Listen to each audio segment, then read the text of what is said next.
Hello, everybody, and welcome back to the DenziBlitz. I'm your host, Mike Brown from Electric City Sentai DenziCaster, and this is part 3 of our 6-part look at Kamen Rider Decade, the 10th anniversary of the Heisei Kamen Riders. The 25th main Kamen Rider overall is Decade, and it's the show that got me into Kamen Rider. I had watched Kamen Rider off and on prior to Decade, tried to anyway. I watched a little bit of Kabuto, and I watched a little bit of Kiva, and a little bit of Den-O, and I really couldn't get into any of them. But Decade, I was able to get into and really enjoy. As we've mentioned in the last couple of parts, it's the Whitman sampler box of Kamen Rider. You get a little bit of taste of what all the different Heisei era riders were like, up to Decade, obviously.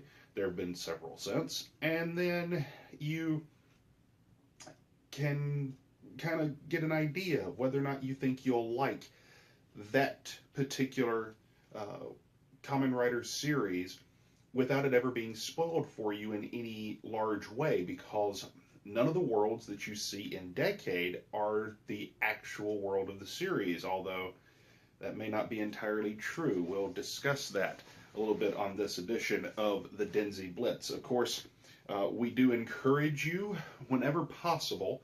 With Decade, it is not possible, but we encourage you to always go out and seek out a legal means of getting these shows, if it's been released here in the United States, North America, domestically, such as the Super Sentai series, as 4 of those have been released by Shout Factory. Kamen Rider V3 was released by Generation Kakaida. Several other series have gotten domestic U.S. releases, so we would always encourage you, whenever possible, get those releases, support the tokusatsu import into the U.S. and bringing this to us here stateside whenever you can. We are watching fan subs of Decade, of course, because, like I said, it's not available in the U.S. It's never been commercially released. There we go. Here in the United States. So we are watching fan subs of it. We are not going to let you know which fan subs we're watching. We don't do that. But it's easy enough to locate a good free fan sub of these shows that have yet to make it to our shores. Just do some search on your engine of choice, and I'm sure you'll be able to track it down. And as I've said before here on the Blitz, if you are getting a fan sub, do everybody a favor. Don't pay for it. The fan subbers that are out there, the good ones, they're doing it for the love of the game. They're putting it out there to share this fandom with anyone else who wants to partake in it. And then when it does come out, where you can pick it up on DVD or Blu-ray or what have you, the good ones pull it down to help support the release of that series to the masses. So, with that said, we are looking today at episodes 11 through 15 of Kamen Rider Decade, and I must admit, I have forgotten a lot about Kamen Rider Decade since I last watched through it, because I forgot that they pull a stunt where you kind of have to watch a movie when you get to the halfway point of the series. We'll talk about that here in just a couple minutes. The 5 episodes we watched today, episode 11, 5's Faces, One Treasure, episode 12, Reunion, Project Agito, 13, Awaken, the Soul Tornado, 14, Cho Den-O Beginning, and 15, Here Comes Super Momotaros. So, we wrap up in episode 11, our 2-parter, with Kamen Rider 5's. And to just sort of put a bow on this, one of the things that the different alternate realities of Decade really does well is that it encapsulates moments from all of these different shows in a new way. In the television series 5's, I guess this is a small spoiler for the show. Well, it's not a small spoiler, it's a big spoiler. If you've never seen 5's and you want to watch it, skip the next couple of minutes. So, there is a moment in the previous episode where we find out that Takumi, Kamen Rider 5's, is an Orphanok. He is one of the monsters of Fies' world, in addition to being Kamen Rider Fies. That plays a major role in this episode as he and his love interest, his inspiration, whose name escapes me at the moment. I should probably start writing these things down. But she says she could never be around an Orphanok who would want to be around an Orphanok. They're monsters and nothing more. And that hits him very hard. And that is a crisis in Fies that Inui Takumi, the hero in that show, does have. In this series, we see it in microcosm. We also get, and what is most important to the Decade series, is we complete our introduction to this guy, Kamen Rider Decade, and we'll hold him up here. He is our cyan-colored rider, and he is the official secondary rider for this series, although at this point in the show, that role is pretty well still maintained by Yusuke as Kamen Rider Kuga, because Decade thus far is more the rival than the second rider. We learn more about him. We find out that he is basically a treasure hunter. He is looking for the Fies belt because it is a great treasure. He is the Indiana Jones of Kamen Riders in certain ways, I suppose. But he is a thief who just wants to steal the coolest stuff. So maybe somewhere between Indiana Jones and Lupin the Third. I'm not entirely certain, but we get to see this, but we also get to see in this pair of episodes, and now in the second part of the two-parter, episode 11, that he is the thief with a heart of gold. He is Decade's rival. He can travel between worlds independent of the Hikari studio and independent of Decade.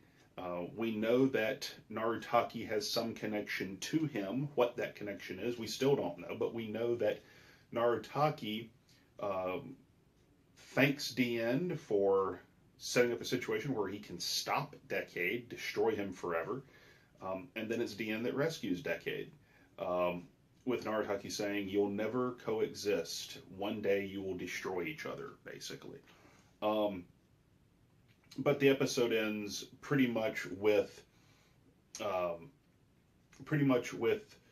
Fies once again saving the day, getting the girl, even though he's a monster. Very happy ending.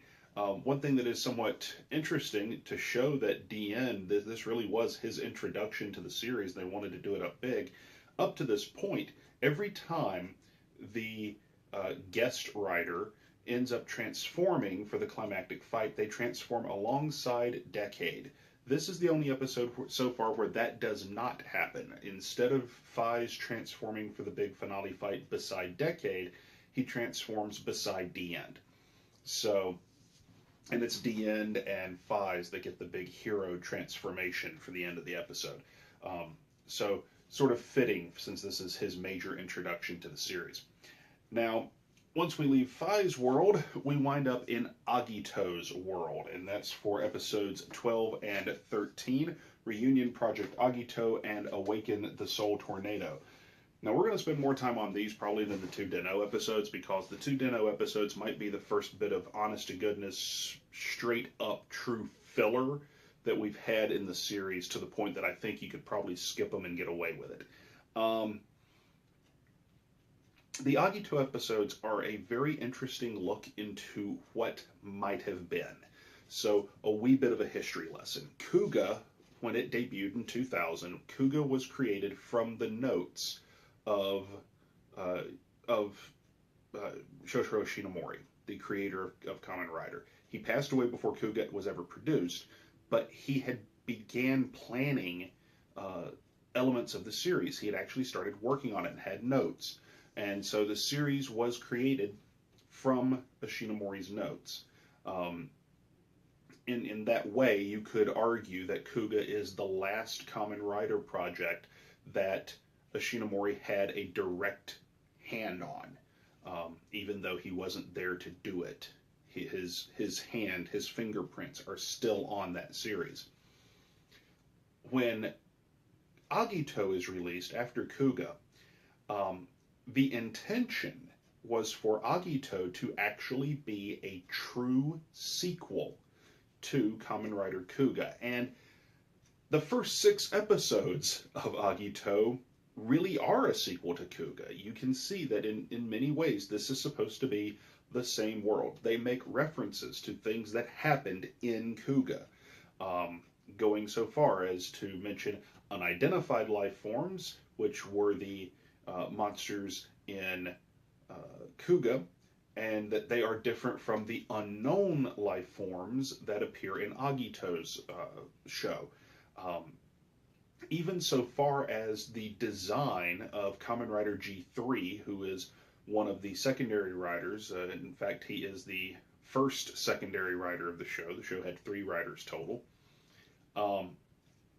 G3's basic look was essentially what if man created an armor to do what Kuga did. And if you put Kuga and G3 side by side, you can tell that the G3 design is a armored mechanical version of Kuga.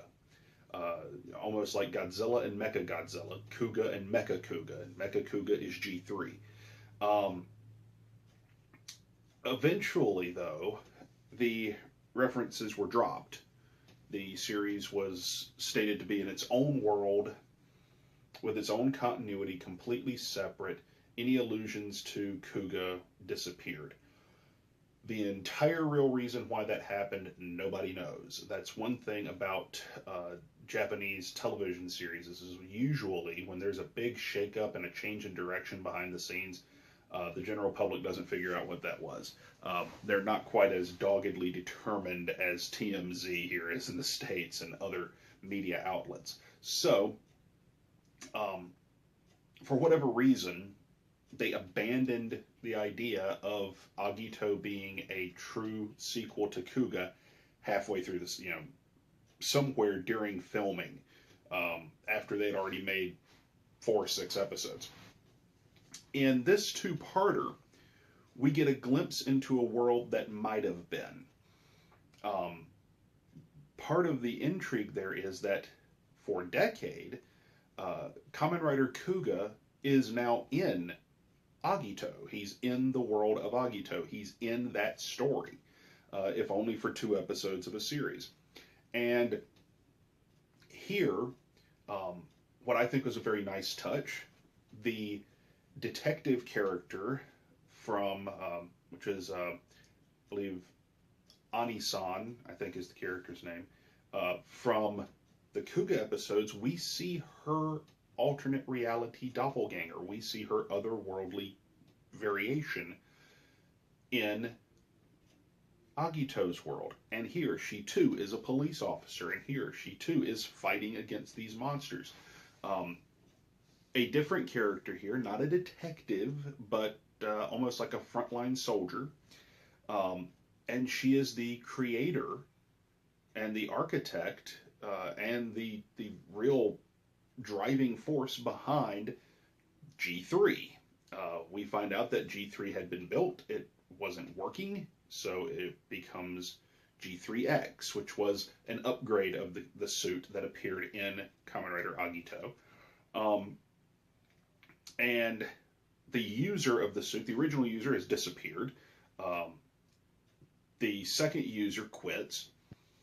And now we have Yusuke, who has watched this woman, or at least his world's version of her, who was his partner, die in his arms.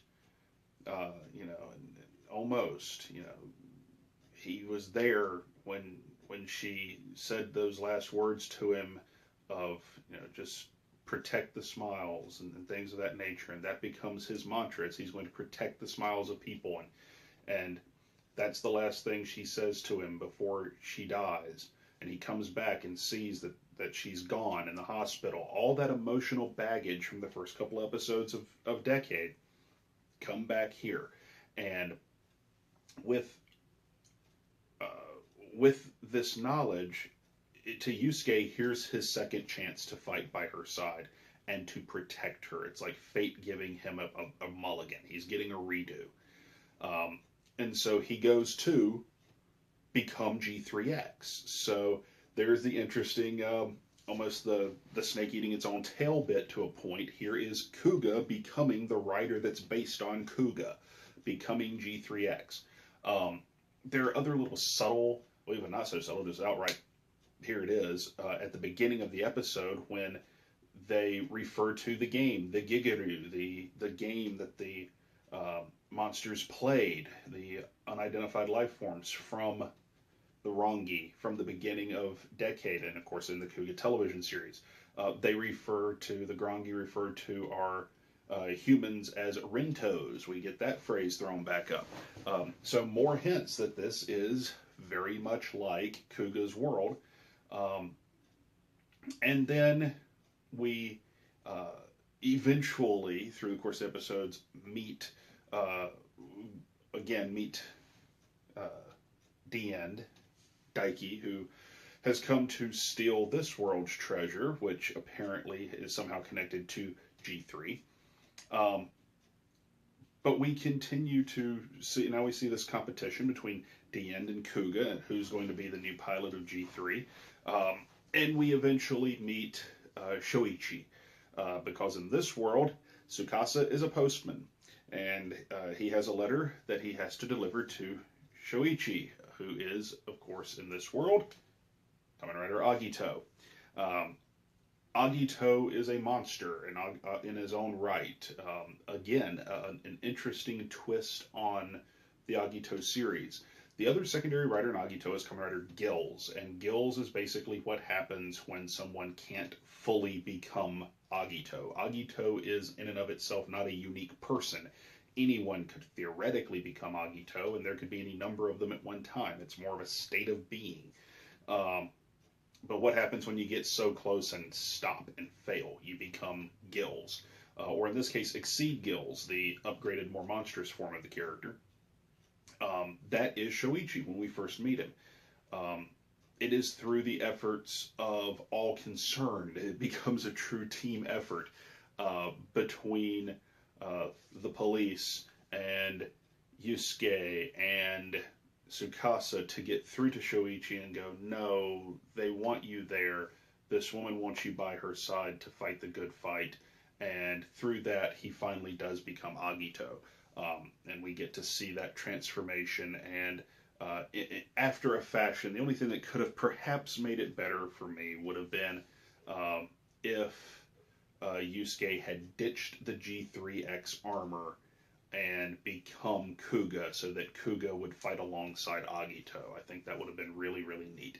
We even get a glimpse into the Agito movie, because the greatest treasure in this world apparently is the G4 chip that would be used, theoretically, to create Kamen Rider G4, which is in the Agito movie.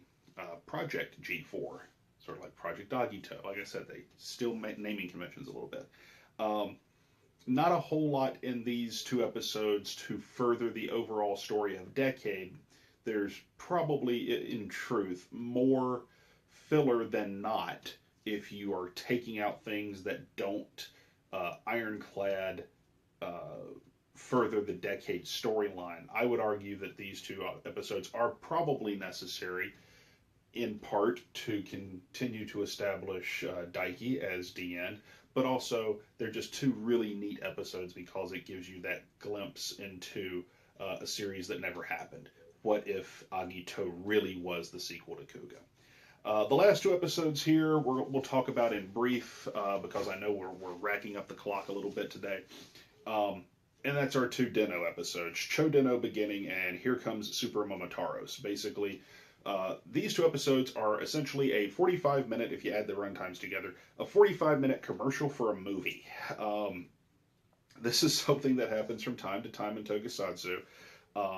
It's a phenomenon we don't get here in the U.S. very often, where you're not going to watch a season of, say, Criminal Minds, and then suddenly halfway through the series, this season, hey, this is going on.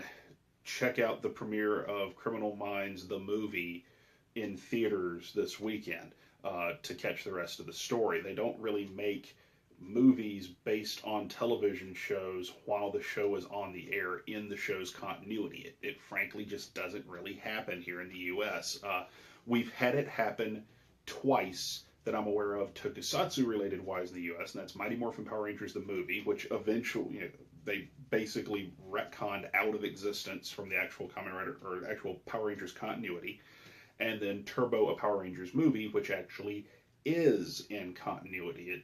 You could say that it was Turbo Episode 0 in a lot of ways. But in this case, we get introduced to the world of Den-O, and here is the exception to the rule. Because realistically, to pull Den-O off right, they only have to bring back a couple of actors who were still working with them heavily at the time, because Den-O was so popular in Japan that it had movies coming out well after it went off the air. In fact, the movie we will talk about here in a second was the fourth movie in the Den-O movie series. Think about that for a second. They had enough movies to have their own subset of movies, separate from the rest of the Kamen Rider franchise. So, this world, the world of Den-O, is properly part of the Den-O continuity. This is the real Den-O world. This is not an AR world, not an alternate reality. Somehow Momotaros has lost his physical form. He winds up possessing Tsukasa at first, and so we get to see Masahiro Inoue as Momotaros, which is pretty funny. He then winds up possessing Yusuke, and Yusuke becomes, for all intent and purpose, for the rest of this two-parter, he is Den-O. So we get to see Yusuke in this guise. I'm sure it was probably a really fun episode for those actors. The rest of the Imagine Taishi, the Imagine are monsters who basically have no physical form unless they bond to a human. I will grant you a wish. And if the human says yes, then they can bond to that human and eventually travel through time through that human's memories. And that's a big part of Den-O. Den-O is a time-traveling Kamen Rider show. So what we have discovered here is not only has Momotaros lost his physical form, but the world is slowly but surely disappearing in the present day. So, of course, we immediately think Decade is to blame. Thank you, Naritaki. And eventually, the Den-O crew figure out, the Denliner crew, that perhaps it's not him. Maybe it's something else. The really funny, interesting things in this bit of two-parters, you wind up with two big fight scenes with two Den-Os simultaneously. This is something that's happened in the Den-O television series before. If you're coming into this show and you start trying to figure out, how are there two Den-Os? Just try not to worry about that too much. Just, it can happen. So, on one side you have Den-O as possessed by Momotaros, the sword form, which is the base form of Den-O. That is this dude, who is prone to saying Ore Sanjo. But there he is. That is Den-O sword form. We have him at first, which is Yusuke, possessed, and he winds up fighting Dien. So it's Yusuke versus Daiki, but Yusuke is Den-O, and Daiki is Dien, of course.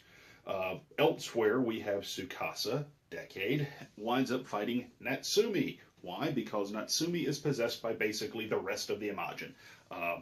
Ryutaros, who is sort of this punk rock rap kid. Urataros, who is the sumo samurai, old Japan strongman. And Urataros, who is basically a womanizer. Momotaros is just this pissed off hothead. So the three of them interchangeably possess Natsumi, and she winds up fighting as Den-O, rod, gun, and axe forms, winds up fighting Decade. We figure out what the problem is, we figure out who the bad guy is over the course of a couple episodes. It really just serves as haha funny, set up a movie.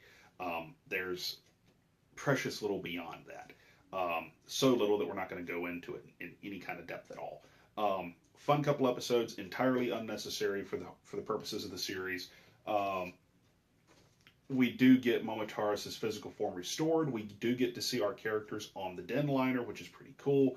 We get to visit the Denliner crew. So this is probably the two-parter that is the truest representation of flavor of the original show, because it is the original cast for the most part and the original sets and everything, same universe. The episode ends with two things that leave us confused.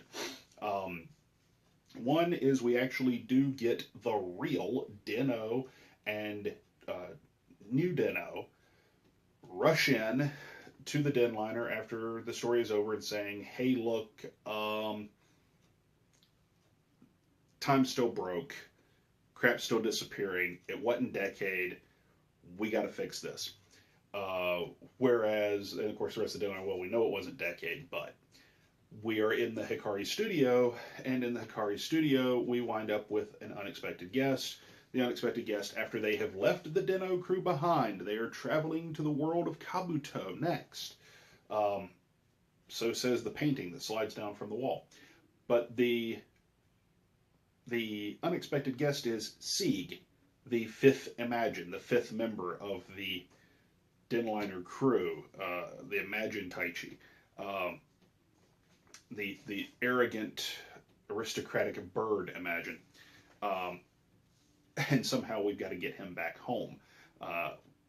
Well, to do that, we have to watch a movie. So next week, so that we can actually cover all of Decade in order, I didn't think I was going to do this for any of these DenziBlitzes, but I'm going to do it for this one. We're going to have next week, instead of getting part 4 of DenziBlitz Kamen Rider Decade, we're going to kind of have part 3B. We are going to watch Cho, Kamen Rider, Den-O, and Decade, Neo Generations, the movie, the Take 2. Cho, Kamen Rider, Den-O, and Decade, New Generations, the movie, the Onigashima Warship. Easy for me to say. They don't believe in short movie titles for toku shows in Japan. They don't. That movie is the second Den-O crossover movie. He actually had a crossover previously with Kiva. We probably will not talk about that movie ever on this show. We may talk about it on DenziCaster at some point. But we're going to talk about that movie next week instead of covering the next 5 episodes. So this has inadvertently, against any planning I had actually done, going to wind up becoming a 7-part series about Decade, so that we can get that movie in here and get Sieg out of the Hikari studios. And it'll probably be a shorter episode as a result. We probably won't go quite as long next week. So I hope you look forward to that. We're going to check out that movie, Cho, Kamen Rider, Den-O, and Decade, Neo Generations, the movie. I'm going to skip the rest of that crap for the title because I don't want to try and say it again. I've got a bit of a head cold, if you couldn't tell, and I've been fighting back some coughs, and that title didn't help. So, folks, that wraps up this episode of the Blitz. Really a lot of filler in these 5. We're in the middle of the series, as hard as that is to figure, but this series is the short one, as we said. This series only got about 30 some odd episodes, low 30s. So, this is the short one. So, next week we watch the movie. Hope that you've enjoyed the show. Hope you check us out on DenziCaster over on Thursdays. Hope you check out the other great shows here on the ECS network as well, of course. And if you'd like to support the shows here on the ECS network, we invite you to jump over to our store. It's cafepress.com/ECS network. There's all kinds of great merchandise there. There's t-shirts, there's cups, there's stuff for your car, all kinds of cool stuff. Check it out. All the proceeds from that go to help the channel. They don't line anybody's pockets or anything like that. So please do go over and pick yourself up a nice stylish t-shirt or a hat or something along those lines. Also, check us out on social media. We are on Instagram at ECS Network. We are on Facebook. It's facebook.com/DenziCaster. We always love to hear from you. Share, like, subscribe, all the things you do. And we're on Twitter, ECS Podcasts. So check us out on whatever your social media of choice happens to be. Until next time, folks, when we check out Dino and Decade Neo Generations, the movie, that long thing, if you can read my handwriting. Until then, folks, I'm Mike, and we'll see you next time.